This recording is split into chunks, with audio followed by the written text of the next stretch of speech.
Mike, obviously added a lot of pieces in the offseason. I know it's early, but especially as you worked with these guys through the summer, what are some of the things you think you guys will be able to do a little bit differently when you bring in a Miles Rice, a Kanan Carlisle, a Luke Goody, and Omar Ballo? Well, we're a little bit deeper than we've been in the past years with our ball club. We still have an inside presence with Ballo and Malik and LT. We can post some as well. But we got guards now that are a lot quicker than we've had in the past. X was probably the quickest guard we've had since we've been here. But I think Miles and Kanan bring a totally different look. And then with Goody, Bryson being, the young freshman who's, very talented, still got to learn the college game, but has played extremely well, I think, this summer for us. But Goody brings us some shooting. We can get Gallo back and get him back in the form that he shot the ball a couple years ago. That will help. And McKenzie has shot the ball well, and Miles and Kanan can make shots. So it just brings us a totally different look, and we're still in the process of putting it all together. Daniel and then Jeff. Yeah, Mike. Last year you mentioned a lot just how new you all were, even around like mid-January. With so many new faces this year, I'm wondering what you feel like you learned last year as far as maybe easing that acclimation process. Well, again, I don't really want to focus on last year because it's behind us, and I'm moving forward, and kind of focus on the players that we have coming in this season. This summer was a lot of work that we had to put in because we had 6 guys that left our ball club, and 1 to the draft, 2 that graduated, and 3 to the portal. So there was a lot of work that had to be done this summer to fill our roster, and I thought we did a pretty good job of putting a roster together. Our summer play was great. Guys were on time and did what was expected of them, and it's been a carryover to our fall play. So, it's a lot of work, man, when you add pieces and all the things you got to do on both ends of the ball to get better. It's a lot. It's time consuming, and a lot of work that's got to be done. Jeff and Mike. Morning, Coach, or good afternoon. A number of recruiting prospects have said that they feel you guys are going to play much differently this year. What do you envision that looking like? Well, the fact that we are a quicker team, and I think we can hopefully shoot the 3 ball better and make free throws. But I like to play a little bit quicker this year, where we're not walking it up. There were times we had fast break points that we made off of turnovers with our defense, but I like to play a little bit faster on makes, and that's something that we've been working on since we put this team together this summer. Mike and Alex.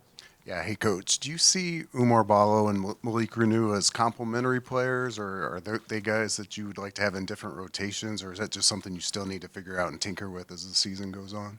Well, again, Ballo has shown that when you throw him the ball down there, he's a load. And Malik, has graduated from his freshman year. He made a major jump last year. And, he didn't shoot very many threes. He made a few, but, he did a lot of his work around the bucket. And, we've tried this summer to move him away from the bucket a little bit and play him inside outs and outside, and he's kind of held his own. His biggest challenge is going to be guarding smaller players at that position, but that's something that we've been working on when he has to match up against McKenzie and Goody in practice at the 4 spot. Alex than Niz?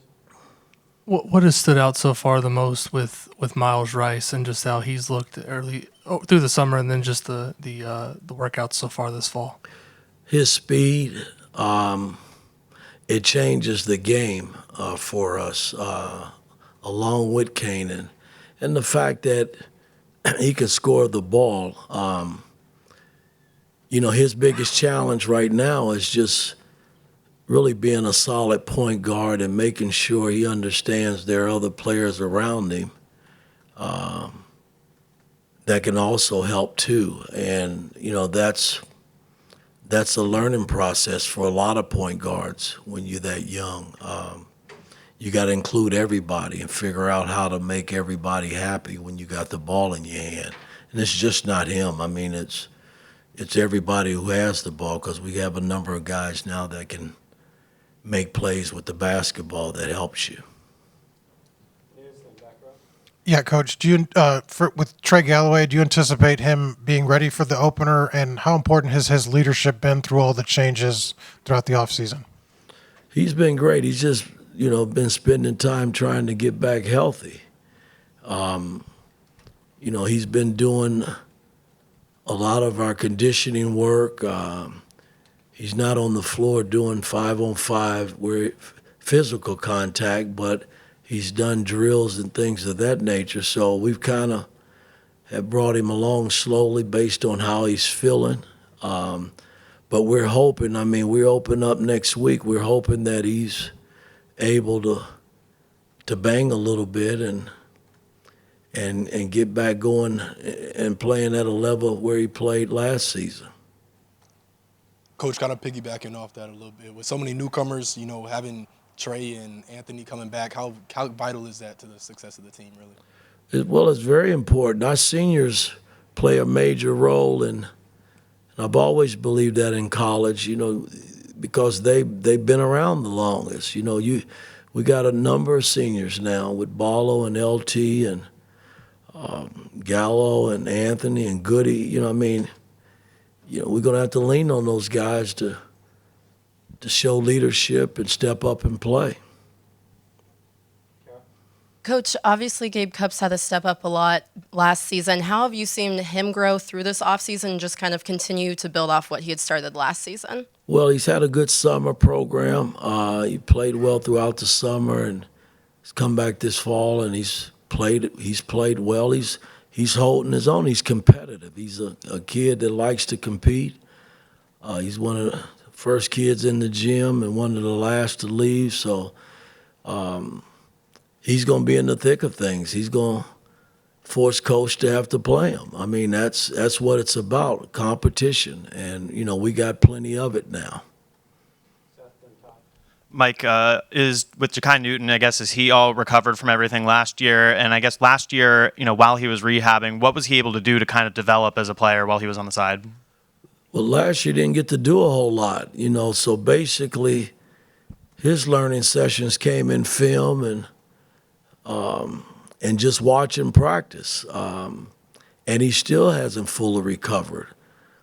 He's had some good days, but we can't consistently keep him in practice and on the basketball floor yet. And, that's been frustrating for him, but, he just got to keep working through it. That's all I can tell him. And medical people are telling him the same thing, that you just got to keep working until you can get back to where you can constantly stay on the floor and play basketball. That's kind of been his hang-up right now.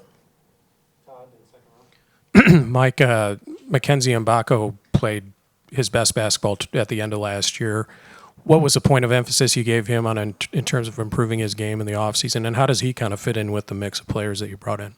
Well, again, it's all about growth, man. You make a jump, there's always another jump in basketball that you got to try to reach. And, he's played well this summer. He's improved from last year. It took him some time, which we thought it might take him some time. And once he started to figure out some things, he became a pretty good player for us. But this summer he's made another jump, in which I expect, him to make that jump. So only time will tell with all of our guys when we start playing where we go with our ball club. Second row, then Tom. Coach, you kind of spoke about the depth of this roster. Is there a chance down the stretch that this rotation won't shrink but stay at maybe a 10, 11 guy rotation? Boy, I wish I could play 12 guys. But, that's just not the nature of this business in college basketball or NBA basketball. It's tough playing, 12 guys. I got away with it in New York when I played 10 guys because we were deep. And we are deep this year. So only time will tell, man. I mean, if I could play 10 guys, I'm going to play them and give everybody a shot to play. But they got to produce, you just don't give minutes to be giving them. It's so competitive in practice right now that everybody's fighting to play. And I get it. That's how it should be. So only time will tell. Mike, of your 4 rosters here, it seems like this one is the most with plenty of guards and wings who can shoot it, but also run the floor. With this makeup, will we see some different kind of wrinkles with what you might want to try to do this year? Well, I'd like to get to some small ball this year, like I'd had in New York, where Mac and Goody can play some 4, and we can still be athletic enough out on the floor with one of the bigs to compete at a high level. And I've experimented with it a little bit this summer and this fall play, and only time will tell, man. That's where I like to get to, where we don't have to constantly pound the ball a lot. Let's play some small ball and get up and down the floor some. Mike, talking about Mac's development at the end of the year and then talking about that depth this year, where do you find the time and the areas for some of these younger pieces like Gabe Cupps and Bryson Tucker to break through the rotations and be able to develop throughout the year, even if there are lack of reps? I'm not saying Gabe and Bryson won't play. They've been very competitive, since we've had them. And Bryson has come in and showed that he belongs. So, it's going to be tough. I got a tough job this year, but that's okay, man. But at the end of the day, I feel good about when I turn over there and putting somebody in the game that they're ready to come in and produce. And like I said, only time will tell. Mike, you talked about all the things that you'd like to do this season with all the new faces that have come in. What has been the most seamless way of getting these guys together, but what has been the most challenging of getting to where you want to get with the new additions? Well, it's not been a big challenge. We did a lot of things this summer from a bonding standpoint so these guys could kind of get to know and be around one another. And that's been probably the most we've done since we've been here. And that helps. But it starts in practice. It starts in conditioning, guys pushing one another and doing what's asked of them. And I have really no complaints with this group. They seem to like each other and they all pushing for the same thing, man, to win basketball games. And that's where it starts. And in doing that, I think we put ourselves in a nice position once the season starts to get off to a good season and see where it leads us. Coach, we know that you like to preach defense first. How have you seen this group this offseason come together on that end of the floor? Well, I'm going to always preach defense because I truly believe that's what wins games. It keeps you in ball games when you're struggling to score the basketball. And that's been a big challenge. I thought this summer our offense was so ahead of the defense because we hadn't put all of our things from a defensive standpoint in. And now that we're starting to put defense in, it's been a struggle for guys to really score, break loose and score. And, it's kind of give and take, either way. You're going to have to build a good defensive team. And offensively, you're going to have to be sufficient enough to the point where you score the basketball. And I think we can do both. But only time will tell. We gotta make it work for us and keep working and practice and building it. Yeah, Mike, I know you've used Trey Galloway kind of in a few different ways, whether it's like running the point or playing off the ball. And I know you haven't seen him on the court in 5-on-5 you mentioned, but with the new pieces you've added, where do you sort of see him fitting in? And is it good that he kind of has experience playing a few different spots? It's not going to change. The way we play, everybody's capable of handling the basketball, and we struggled in that area a little bit last season with certain players. And Galloway can handle it, Carlisle can handle it, Miles can handle it, Goody's now even handling the basketball, Bryson can handle it, Gabe can handle the basketball, Mackenzie's gotten better. So, that's important, when the style of play and how we want to play, everybody's got to feel comfortable in handling the basketball. I have no problems with our bigs. LT has never really handled it that much like he's doing now. Ballo has handled it at 2 various stops, playing 5 out as well as posting the basketball, so I feel comfortable with him. And Malik has always been skilled enough, to handle the basketball. So that helps when you're talking about building a good offense because you trust guys to try to make the right play. So we just got to make sure our system, once it's in play, everybody's doing what's asked of them.